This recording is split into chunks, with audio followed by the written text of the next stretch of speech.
Bonsoir, bonsoir, bonjour, c'est Congo News 24. Chers téléspectateurs, comme toujours avant de commencer notre émission, nous disons merci à Dieu. Nous disons merci à nos chers abonnés et téléspectateurs qui nous suivent partout dans le monde entier et en RDC. Chers téléspectateurs, soyez les bienvenus dans notre émission Auto sur l'ensemble la situation politique en RDC.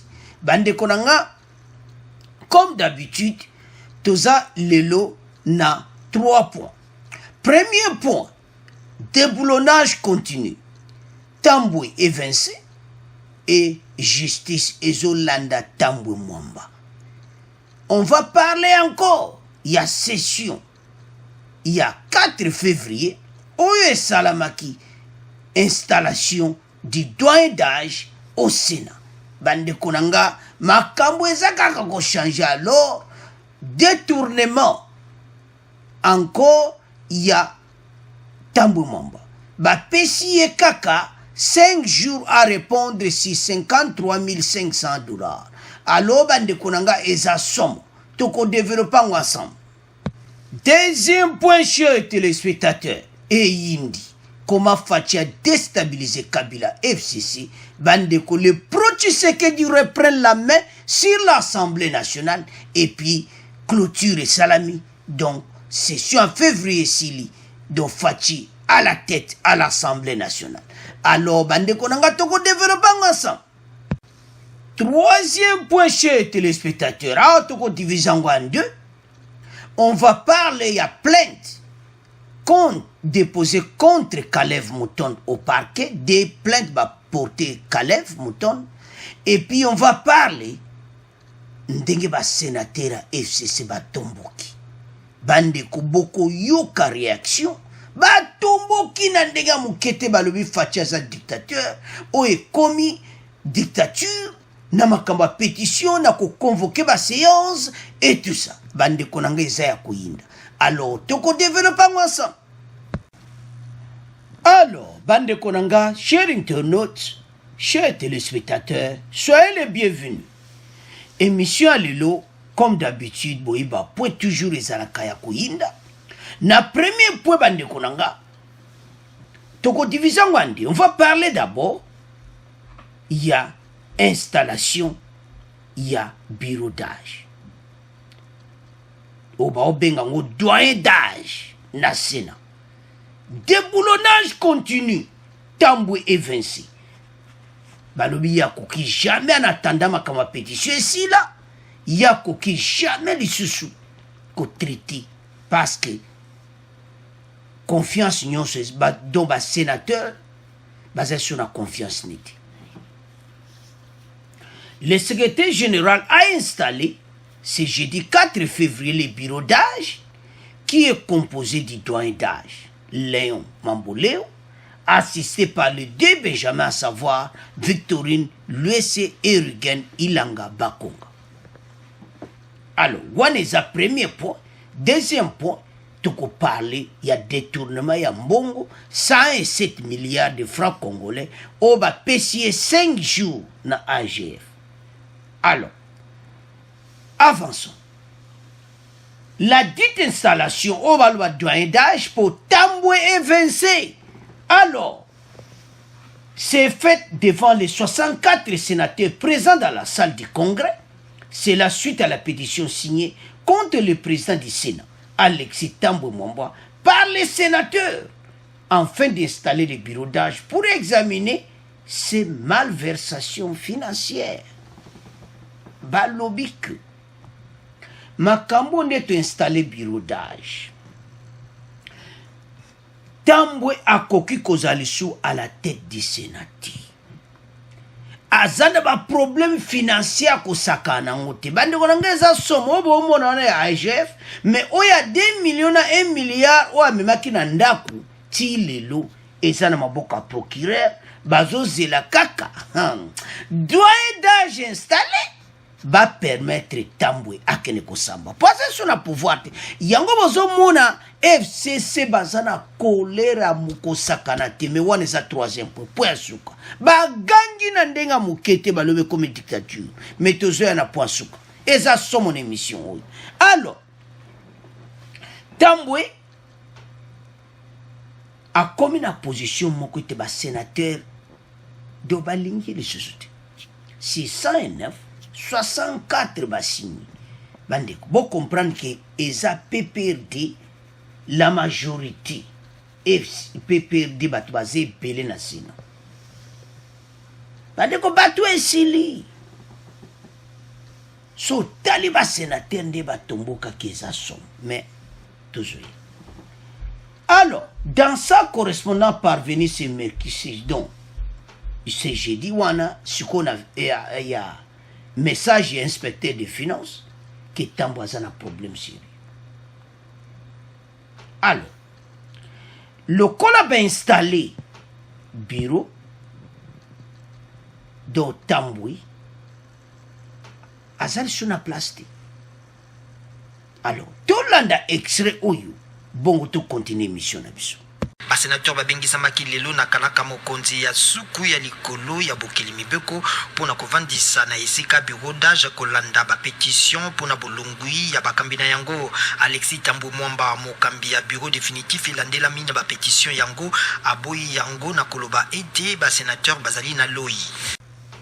Alors, tolandi wana pona pétition Tambwe Mwamba a boyi, mais Azana Chouate va installer bureau d'âge. Ils ont installé devant les 64 sénateurs.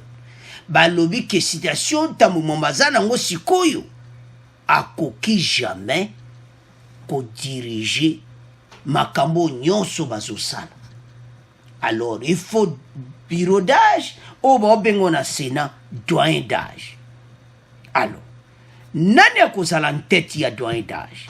Léon Mamboléo, assisté par les deux Benjamin, à savoir Victorine Luese et Rugen Ilanga Bakonga. Bangonde batwa ko diriger doyen d'âge pour la pétition Oyo ya Tambwe Mwamba. Alors bango bako tala ba dossier wana tout, lokola doyen d'âge wa koti, bango bako jwa décision et puis to ebike Tambwe azokende. Donc, tango déjà, bureau d'âge vandi pour batal, donc on sur la place, et puis, ba convocation, bande konanga eza soma, alors, tout le cas directement, na malversation financière. Et c'est belé. 107 milliards, ou yeza AGF, ou yebimile. Tout le belana nu yango, après, tout le zonga no ya 2 millions, ou ya memaki na ndaku, na 1 million yaba dollars. Alors, inspecteur des finances invite le président du Sénat, Tambwe Mwamba, à ses services à fournir les justifications sur l'égence de plus de 107 milliards de francs congolais, équivalent à 53 500 dollars mis à sa disposition, mis à la disposition de l'Assemblée nationale et du Sénat. Mis à la disposition du Sénat. Population de Katana. Alors, bande korangai. Mbongo oyo. Boko yoka bexre. Boko yoka oyo balobi. Do Tambwazana problème sérieux. Basoye bate nene ako se justifier na mbongo oyo. Mais ba pesi kaka 5 jours. Donc, kuna na parquet na cour de cassation azana ba dossier belé procureur azana posana. Alors il faut balanda procédure. Maintenant pétition na ye yazolongwa passe déjà parce que bureau d'âge ne ba doyen d'âge ne ba vandiwana ba autoriser maintenant yakinde. Alors Tambwe Mwamba akokoma na situation moko akoma même aux arrêts ce qui bazui parce que AGF a lobby yela 53 500 000 dollars pour sa justification nango parce que wana ezate wa 2 millions a lobby kezaki na ndako akikotika o eza mbongo eza déjà utilisé. Inspecteur bayaki bakoti na kati ya Sénat bakoti ba dossier basololi na financier ba monique malversation eza ya mokiti eza pena ebele alors bandeko na ngai eza somo mpona bato oyo nazoyeba te koma bato bakosurvivre na badossier oyo ya minene oyo eyeli bango parce que il faut se justifier mbongo wana ebimaki ndenge nini bapapie ni biloko ni bosombaki il faut à la justification moko à convaincre l'inspecteur des finances mais toyebi bato bandeko so talime hémicycle wana nde babongisa ekokuteme 4 millions alors ezomona clairement ke Tambo Mwamba aza na problème moko sérieux ekobendele dernier des problèmes alors bandeko nanga akokoma mokangami 2 millions omemi na ndako 1 million de d'autres à peu près 4 okena na ndako après ekoloba oki kozongisa na trésor public je m'étonne de bambongo na EDC ba millions kaka hein sikoyo AGF ayokanga sur na dossier il y a 107 milliards de francs congolais ce que faut justifier ba dépense wana conformément aux dispositions légales et réglementaires, l'IGF n'accorde qu'un délai de 5 jours à dater de la réception de sa correspondance. Alors, Toyoka Makambuya 107 milliards, bongo, to continue mission nabiso. Les taux se resserrent sur le président du Sénat, Alexis Tambo Mwamba, alors que le procureur près la Cour de cassation attend la levée de ses immunités pour engager des poursuites contre lui pour détournement de deniers publics. Le secrétaire général du Sénat vient d'installer ce jeudi le bureau d'âge qui sera chargé d'examiner les pétitions contre le président du Sénat et son bureau. Le rapporteur du Sénat a dénoncé cette démarche en pleine vacances parlementaires. Par ailleurs, l'inspection générale des finances vient d'exiger à Alexis Tambo Mwamba de justifier dans 5 jours l'utilisation de plus de 107 milliards de francs congolais mis à la disposition du Sénat. Michel Kifindangoy. Dans sa correspondance parvenue ce matin à Radio Okapi, l'inspection générale des finances, l'IGF, invite Alexis Tambo Mwamba et ses services à fournir les justifications sur l'usage de plus de 107 milliards de francs congolais mis à la disposition du Sénat. Conformément aux dispositions légales et réglementaires, l'IGF n'accorde qu'un délai de 5 jours à dater de la réception de sa correspondance. Alexis Tambo Mwamba devra donc faire parvenir par écrit à l'IGF les éléments de réponse. Passé ces délais, ces observations seront considérées comme définitives, indique la correspondance de l'IGF. Et une situation qui vient s'ajouter sur une pétition contre Tambo Mwamba et son bureau, qui pousse d'ailleurs le secrétaire général du Sénat à installer au cours d'une plénière ce jeudi le bureau d'âge pour examiner la dite pétition. Toutefois, Alexis Tambo Mwamba peut encore compter sur le soutien indéfectible des sénateurs du FCC.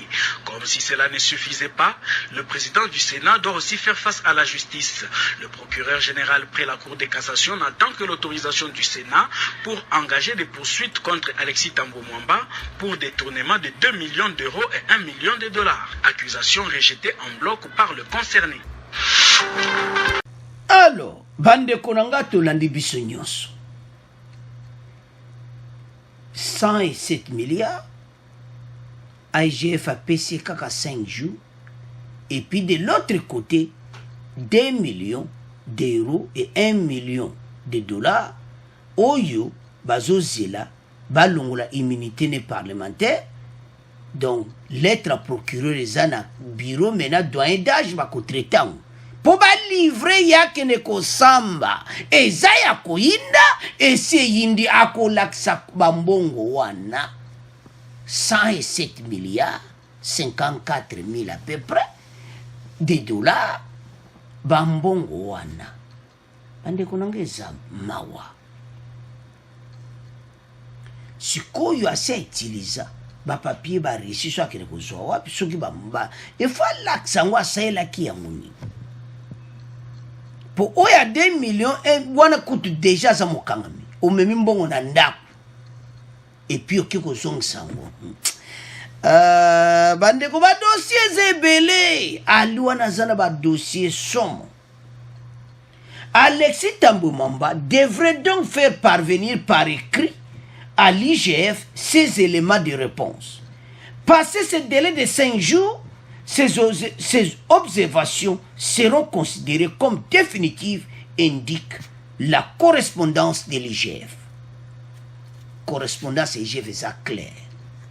Bapesi Tambwe Mwamba kaka 5 jours.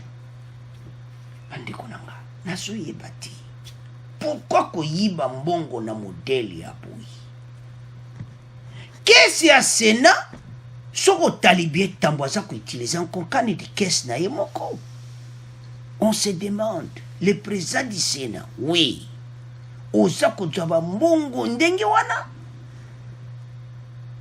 Lera koma kuna au kama ba dossier musuba ko bimisele yango bazozela doyen d'âge donc autorisé. C'est que problème ezo banque sabata FCC ni. Boko yo kande batombokaki.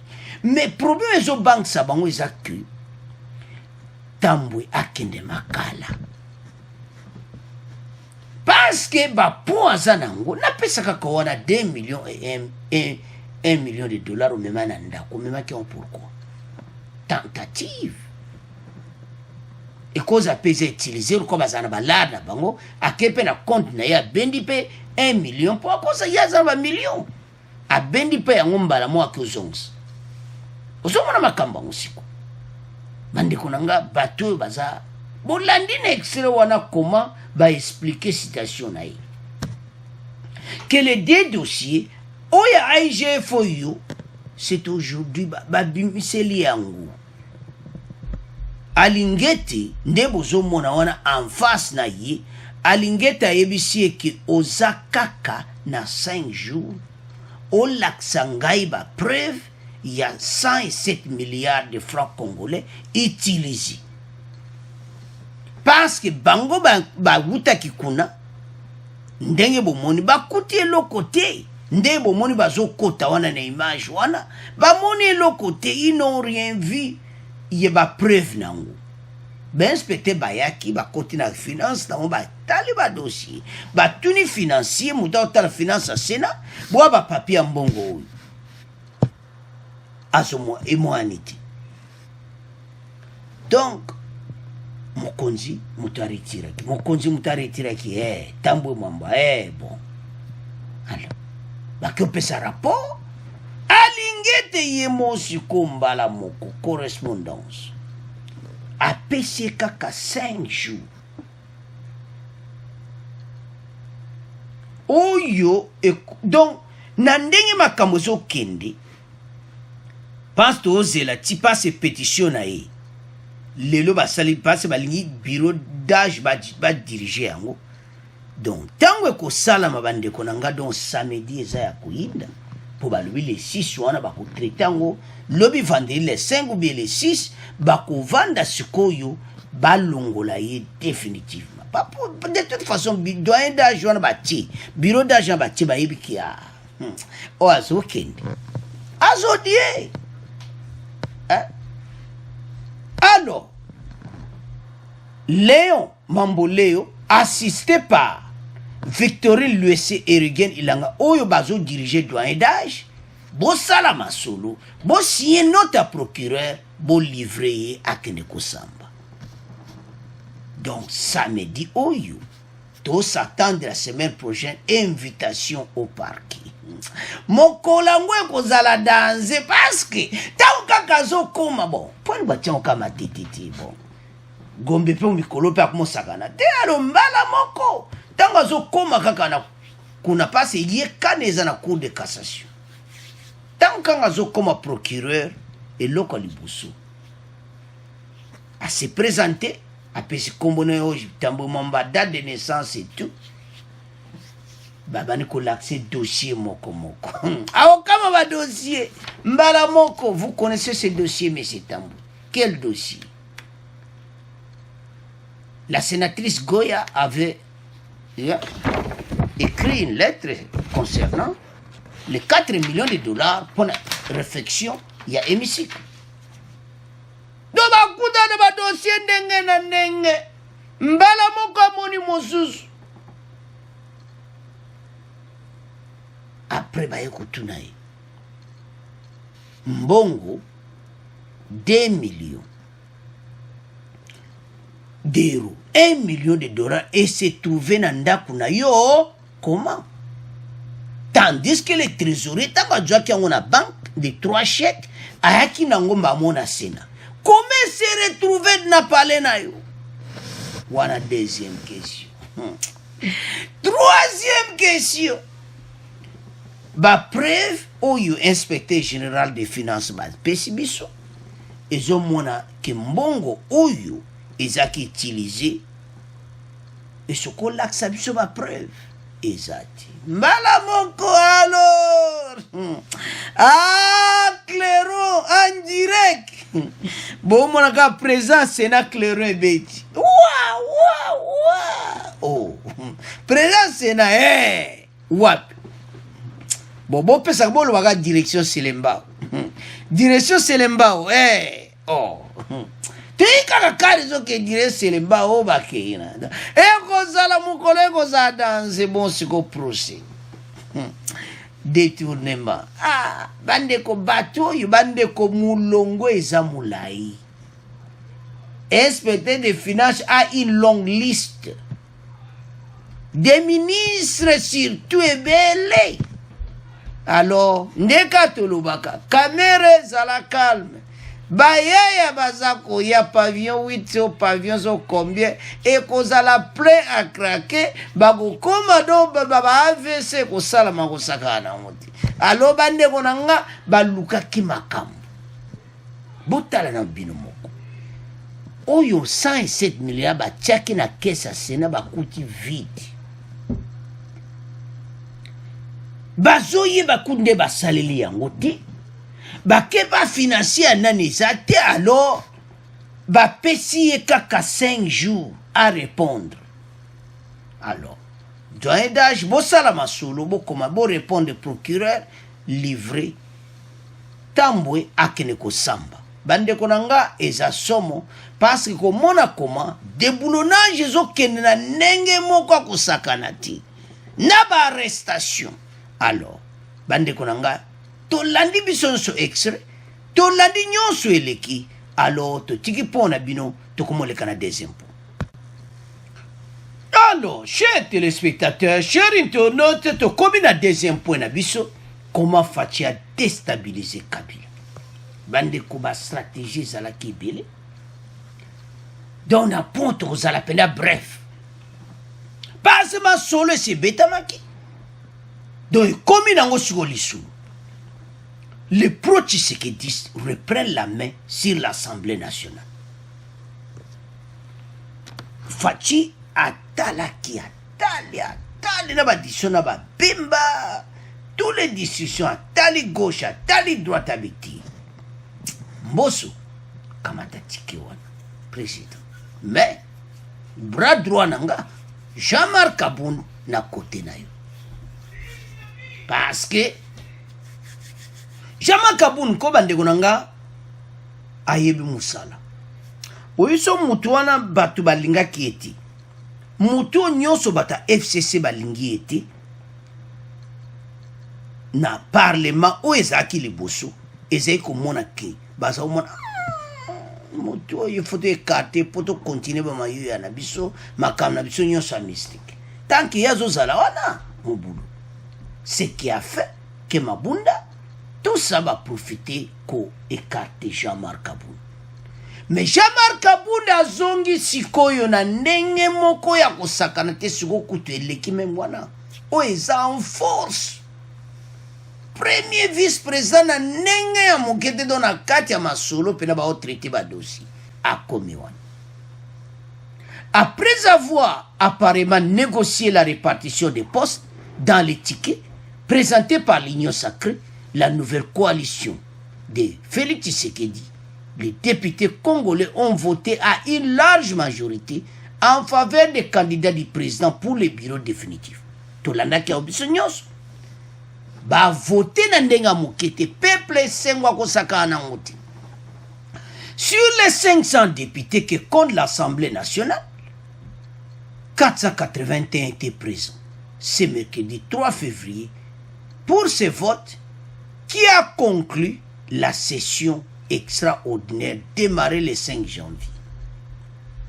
bandeko session oyo ebandaki esili donc masolo esili nango donc baclôturer yango pour ce vote qui a conclu oyo ekosila bandeko na ngai donc situation oyo ezomwana clairement biro evanda maboko ya Faci. Pourquoi bazolobaka eza vraiment important? Parce que ba décision nyonso mpo mboka ebonga eyaka wapi na parlement. Il faut batu na yo bazala wana parce Kabunda aza wana ka ko rappeler Mboso vie oyebi dossier wana ça va Kabunda vie oyebi dossier wana ya peuple d'abord ouais Kabunda vie oyebi dossier donc Kabunda aza wana ko rappeler te masolo esala ma propre. Et puis Mboso l'a même dit na clôture la session que tokotia na ba réforme moko important pour na pays na biso. Alors pourquoi tozolobaki place yo eza point moko stratégie? Pourquoi tozoloba? Parce que tu peux cet exemple bientôt et comme makambo aseni o religieux va voter Mboso bato bakozwa décision ya ko présenter yango et pas président de la République. Nani akozala président ya seni? Moto wana na ebite wa kozala mbalo en tout cas parce que président seni avant l'Assemblée nationale il faut moto wana na ebite. Parce que FCC bazo préparer bala likolo. Match ya makasi bazo préparer pour na seni. Alors côté wana il faut Faci bazala mayele. Mais de toute façon, le dossier est rejeté. Par exemple, Netu Mabunda, même na Conseil d'État, rejeté. L'Assemblée nationale a passé un Conseil d'État pour tout informer Bino. Et le Conseil d'État a rejeté le dossier, la requête, il y a FCC, il y a dossier Assemblée nationale. Ndenge bureau d'âge, Azosa Masolo, Baba, qui est fondé dans le Conseil d'État. Conseil d'État répondre que donc ba rejetant parce que cour constitutionnel asi permettait bango ba salaire. Alors bande kona ponto ntozala bref Mboso Jean-Marc Kabunda ba ko traiter ba dossier important makamba seni ko le kawana ba ko gérer ngo kitoko ba ko traiter ba dossier mboka alors tozo mona que vraiment que mboka e ko tambola propre ba oyo ba luka ki ba manœuvre ba comme un problème sérieux parce que maintenant Assemblée nationale vandi na maboko ya union sacrée Faci aza na Égypte azozonga tango ko koma azoya na grand dossier bandeko nanga ba aloba projet Kinshasa kitoko et puis embellir la RDC d'infrastructure ba kozala composé par Égyptien 70% marché et puis Faci yemoko azake ko tala ndenge nini Caire ezalaki na nde babongisaki la capitale d'Égypte Caire Faci ake ko tala ngo bandeko nanga mekitoko alors Faci azowuta na masolo azoya nango mboka ezobonga balobi eza imminent d'autant que Faci azokoma donc dans 2 ou 3 semaines balamo banzele bandi ko banaka ndozo kota plateau oko leki kingankati balabala ntseli mbala moko toru ne bandi wana ti ba grand katanga ba kumo bengango ba grand bandundu donc tozo mona ke banzele ko fungwama et puis Kinshasa ba ambelirango bandeko ba projet bazoya nango Faci wuti nango Égypte eza ba projet kitoko alors mboki kozala mbeli union sacrée ba kosama kama kitoko et puis social ba congolais kozala résolu parce que Mboso Kabunda tika Faci masolo kitoko alors tutiki deuxième point oyo tokomoleka na troisième point. Alors, chers téléspectateurs, chers internet, comme la troisième point na biso, toko diviser en deux. On va parler ndenge nini FCC batomboki Et puis après, on va parler de la plainte où ils ont déposé contre Kalev Mouton. Bandeko, la plainte où ils ont somme. Donc Kalev a un dossier sérieux, il y a qu'à résoudre parce que ils ont une plainte où ils vont porter contre eux. Alors, commençons d'abord avec les sénateurs condamnent le recul démocratique constaté dans les institutions du pays. FCC batombo ki na ndenga moketi. Boko yoka message na bango bande ko kolera kusaka na ngoti. Balubu eza dictature mboka ndenge nino yo batombo ki na ndenga mabe parce que Tambwe Mwamba azolongo. Bamoni penaki ba père d'Assemblée nationale, ba père de Sénat dont ma solesi. Alors ils ont ça la bien tena ka FCC. Revenons un peu en arrière. Tosonganana où il est caca partout. Mais vraiment, bino bozo mona 20 ans oyo, botambu simboka chilelo. Bozo mona te. Oyo bosali mboka. EDC comment qui le colle la poubelle. Mais ce qu'on y a qui m'a kamba zoloba. Et ça m'a wa. Les sénateurs du FCC condamnent le recul démocratique constaté dans les institutions du pays. Recul en weza nini. Po bazo longo la tambou. Po ba longo li mabunda. Oh, namoni bazo comprendre te ete. Ezande bango moko batamusa kimboka mabe. Ba député ba lui te aweze sous place à kofanda te. Toujours mon loko te pour la peuple. Ba député ba une décision ya kokende. Bandeko nanga batu oyo moko il faut ba kansa. Bandeko tabo oyo kabomolo bambe. Pourquoi il se fâche? De quoi? Colère à nini? Bandeko ba réagir na ndenga mukiti. Si tout taba yo ka sali bureau d'âge installé. Aïe. Tambo longo. Asa suna pouvoir te, il ne peut rien. Ako asa suna kamagolo bati. 64 sénateurs batie manzaka na yango 609. C'est que 40 députés wana ya PPRD. Majorité pesa mais alors les 40 wana batombo ki na ndenga mokiti. Avançons. Les sénateurs membres du FCC condamnent et dénoncent le recul démocratique constaté dans l'élection du pays. Ils en prennent pour preuve la convocation illégale selon eux, d'une plénière au Sénat par le secrétaire général ce jeudi 4 février. Babi plénière oyo, il fallait pas ezala. Pas ce mot na banga zolo. Bande konangeza mawa. Komona babi lokaboy. Pays na biso eza rekile na ndenga muketi. Vraiment. Ceux qui bazo mona yango te ils savent son mawa. Ils l'ont dit dans une déclaration rendue publique ce jeudi à Kinshasa. Lelo ba publié yango. Tambo yo ko le me batunga toujours yebate. Il bazo mona mabeo basalite me bazako tomboka kaka po balobi ke tambo azo longwa. Mais tambo importé sur quoi na kata mboka na biso. Amemi eloko nini na mboka na biso bandeko nanga toloba te amemi eloko nini il n'y a rien. Alors bandeko nanga eza pasi komona comment réaction ya FCC PPRD oyo do dictature et tout ça. Alors sans plus tarder toyoka ndenge batombokaki. Bon, on continue mission na biso.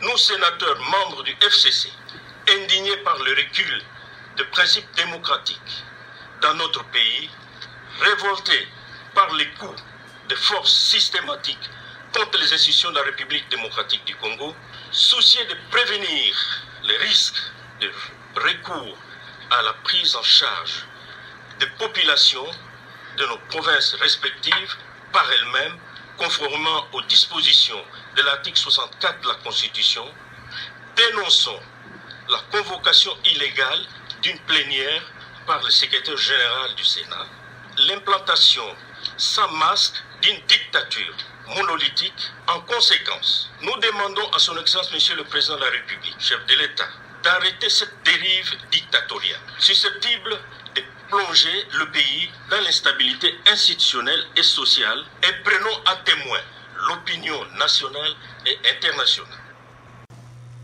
Alors, bande konanga sa chauffe, boyoki wande ezosala bango pasi. Batomboki na ndenga mukete. Bazosenga na président qui a arrêté dictature. Mais dictature eza sur quoi?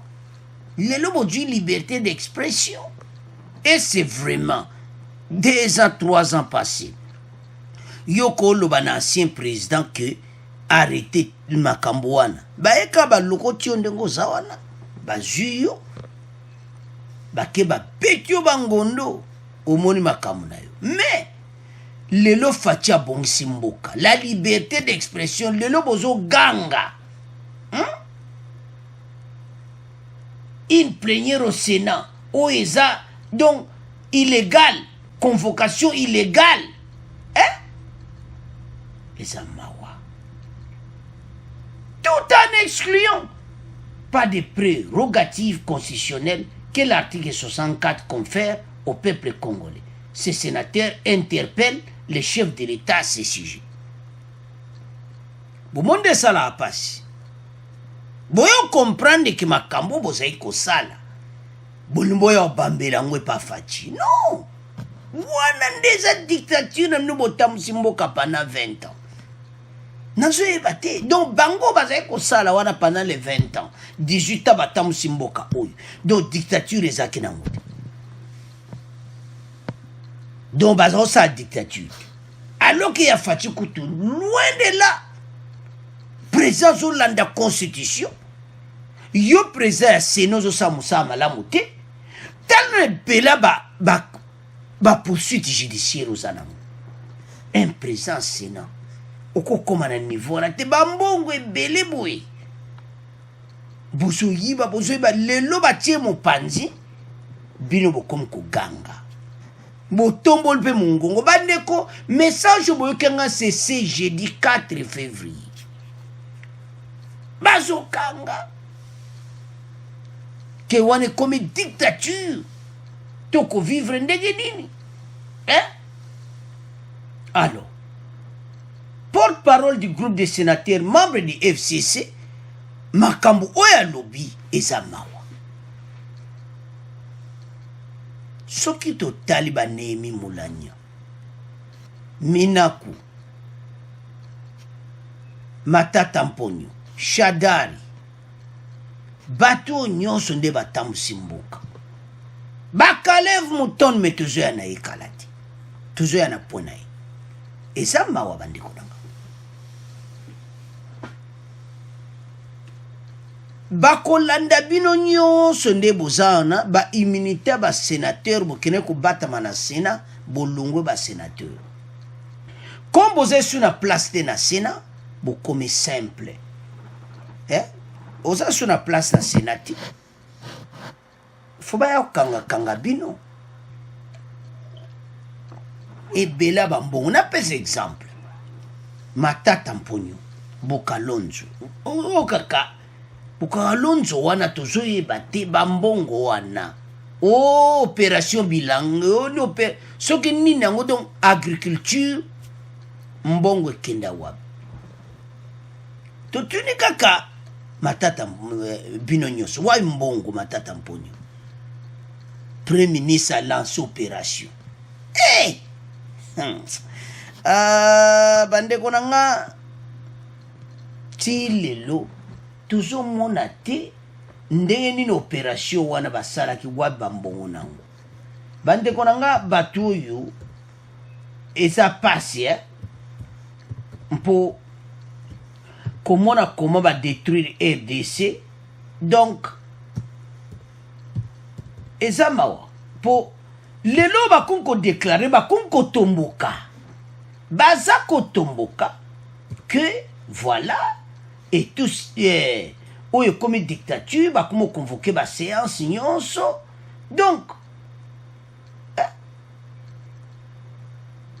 so tali nano matata mponyo to dossier n'est-il bazolanda 205 millions à peu près ya Bukangangolonzo donc oyo kaka Bukangangolonzo oyo bobimisaki ke bosala masolo bambongo eke nango tebe pepe kete projet Bukangolonzo bambongo kapo ebima eke matata mponyo yebisa biso donc aza mutu moko ti lelo koko expliquer on inspecteur des finances bande ko ba dossier ebele oyo bato bakokangama parce que y a tambwe ba dossier le kebeli donc des au moins na kazo kende alors to le cas directement na parce que ndenge bazawana ezo sala na mawa mais tout le cas directement à Kalev Mouton. Encore des plaintes déposées contre Kalev Mouton de parc.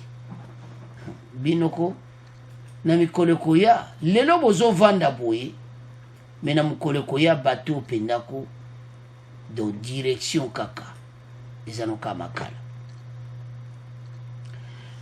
Kapepula Moulumba, Joseph et Vano Kibok ont déposé ce jeudi 4 février une plainte au parquet de Kinshasa Gombe contre Kalev Mouton, ancien administrateur général de l'agence de renseignement. Les deux plaignants sont des anciens détenus au cachot de l'ANER. Bandeko ba pesi histoire na bango. Balui ba kangaki bango le 28 décembre. Ba memi ba on a cachot ya ANER. Mususu wana ba du passeport ne ba botoli. Ba ebisa ki récupérer na ANER aye kuna ba kotie na prison mbala moko makala. Mais ce Kalev a demandé qu'on puisse confisquer mon passeport.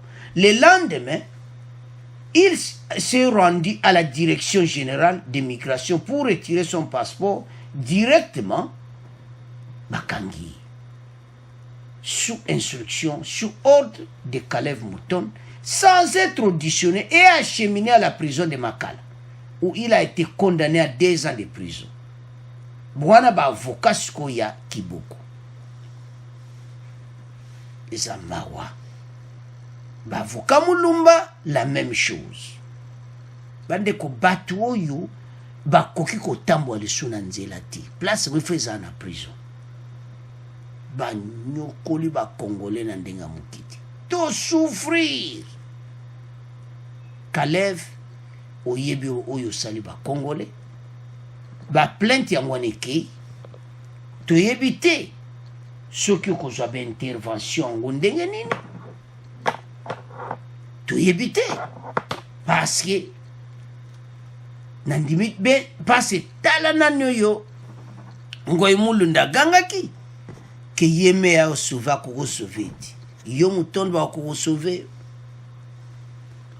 total ndekoleka bandeko batoyo ba baby simboka lelo bazo tomboka nde tolani na extra wana me ba yebaki o nyonso do sala kezongaka alo bato e comme fin na bango masolo na bango esili et loko etikali kaka prison onde bazo ba le kulu na cravate bazebele do bateau basali mabe mingi na mboka alors eza mawa epela bambongo koyiba pillage peuple azokufa na nzala alors esali nga na mawa na colère c'est à ce point to comment clôturer mission na biso bandeko bokontinue kosabone massivement po tomemela bino benfo bopartage Bexre wana nde tozotia bo partage kango ekute ba radio na biso bo partage ka comme ça bato ba yebe exactement na makambo nde ezoleka na mboka.